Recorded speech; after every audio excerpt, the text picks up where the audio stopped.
চীন সফরকে কেন্দ্র করে নয়াদিল্লির মাথায় হাত। দর্শক, বাংলাদেশের প্রধানমন্ত্রী তারেক রহমানের চীন সফর নিয়ে ভারতের ভূ রাজনৈতিক ও কৌশলগত কারণের গভীর উদ্বেগ রয়েছে।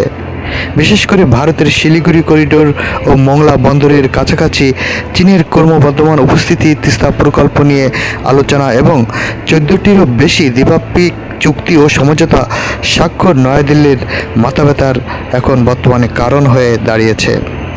দীর্ঘদিন ধরে বাংলাদেশের প্রধান প্রতিবেশী ও কৌশলগত অংশীদার ছিল ভারত, কিন্তু নতুন সরকারের আমলে ঢাকা বেইজিংয়ের মধ্যকার দ্বিপাক্ষিক সম্পর্ক গভীর হওয়ায় এবং Bangladesh belt and road initiative বা গ্লোবাল ডেভেলপমেন্ট ইনিশিয়েটিভের মতো চীনা কাঠামোর দিকে ঝোঁকায় ভারত তার প্রভাব হ্রাস পাওয়ার আশঙ্কা করছে।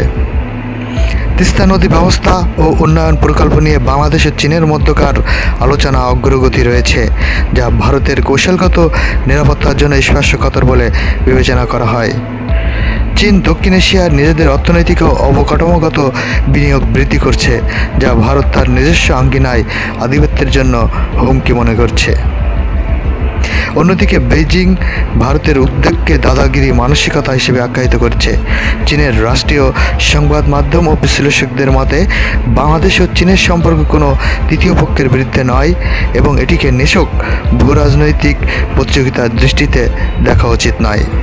দর্শক, তারেক রহমানের চীন সফরে ভারতের কী ধরনের প্রতিক্রিয়া, এটি নিয়ে নয়াদিল্লির উদ্বেগের কারণগুলো কী তা আপনারা বুঝতে পেরেছেন। ভিডিওটি ভালো লাগলে অবশ্যই লাইক, কমেন্ট, শেয়ার এবং সাবস্ক্রাইব করতে ভুলবেন না। ধন্যবাদ।